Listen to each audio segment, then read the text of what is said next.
I'm here in Guangzhou to look at Xpeng's brand new SUV. I'm Will, that's the Xpeng G9, and this is China Driven.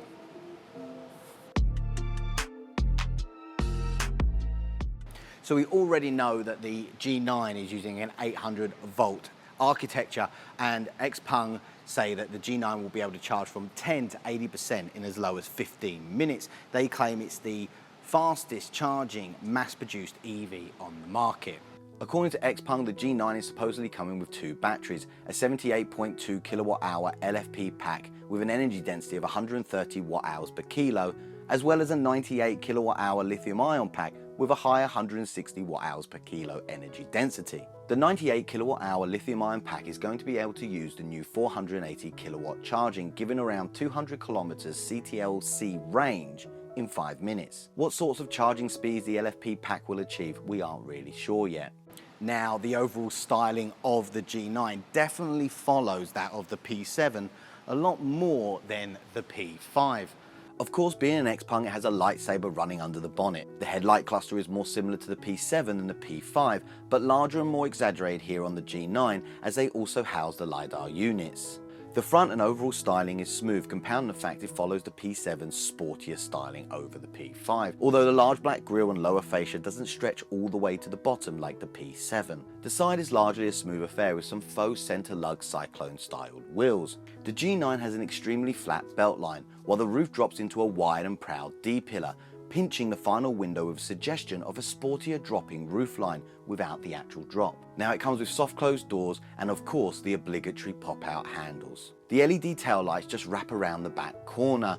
The front light bar also reaches back into the side with a headlight and LiDAR on display. So the rear taillights are completely different than any other Xpeng model.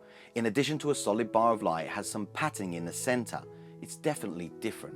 There's built-in roof bars for those more adventurous owners, as well as a hidden auto-deploying tow bar, aimed most likely for future European buyers. Overall, it's a long-nosed, smooth SUV. It's definitely handsome enough to compete in the market.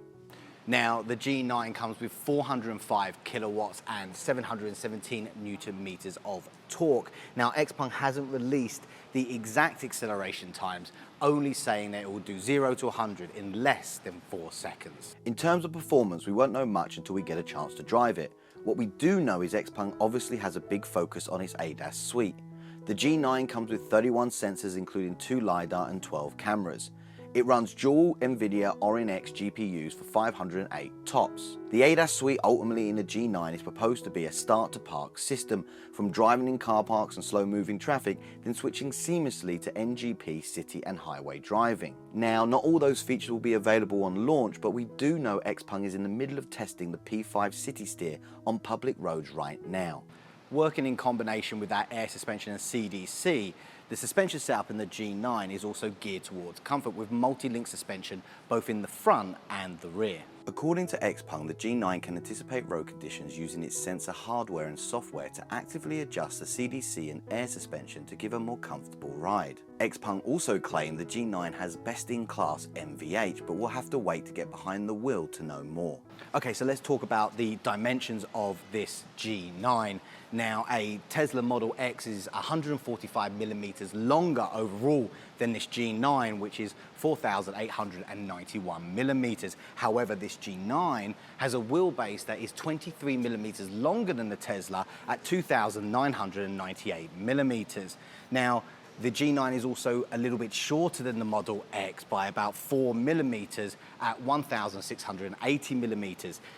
The Model X, however, is a wider car by 52 millimeters. This G9 is only 1,937 millimeters. Welcome to the interior of the G9. Now, when you jump into this interior, you immediately notice just how much better the material quality is in here compared to something like the P7.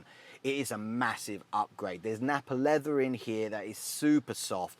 There's real metal touch points, and these seats are really, really comfortable. You just kind of sink into them, and they're very supportive. As well as being Napa leather and electronically adjustable, the front seats have heating, ventilation, and massage function. There's dual wireless phone charging in the center console, along with a couple of push-down cup holders. Another cool thing is that this opens both ways with a button on the side. The Xpeng G9 has a new audio system dubbed Xopera. It's a 2,250 watt, 28 speaker Dolby Atmos 7.1.4 system with audio partner Dyn Audio. Xopera is described as being a 5D experience utilizing the spatial audio in combination with the aircon, ambient lighting, in-car fragrance and in-seat vibrations, trying to bring a more immersive in-car media experience. It's something we definitely look forward to when we have the car for a longer time. Okay, so there are two large touchscreens up here in the dash. They're both 14.96 inches and they're both running Snapdragon 8155 CPUs. What you can do with these screens I haven't seen in other cars per se is you can actually do everything that you can do on the central screen on the passenger screen. You can just simply click a button and you can drag whatever you had on this central console screen over to the passenger screen. Unfortunately, due to lack of time, we didn't get a chance to delve deeply into the infotainment system, but according to Xpeng, there's a lot of new software features available, including a 3D model which you can rotate and control the windows and doors. Obviously, when we get a car for a longer time, we can get to grips with what the infotainment system offers. Okay, welcome to the rear of the G9. Now, obviously, it's got quite a long wheelbase, and this being strictly a 5-seater means as a rear passenger, you are given loads of room. I'm sat behind myself, I've got an absurd amount of leg room, and I've got a mountain's worth of headroom here. Even if you're over 6 foot, you know, you're not going to be running out of headroom anytime soon. Another nice feature is it does have reclining seats back here, and the level of seat comfort in the rear here is really good. The seats are nice and soft, and it's really comfortable. There's obviously also a center armrest, some cup holders, some small storage, a USB and a USB-C down there at the bottom to charge. It's a bit of a reach away, but it's there. Also, there is a button here for the voice assistant. So there are 4-zone voice assistant controls. So 后排请说 关空调 现在是空调关闭了 done. The rear is a really comfortable place to sit, the seat having the same design as the front, inspired by Canton Tower. It's a nice place to be.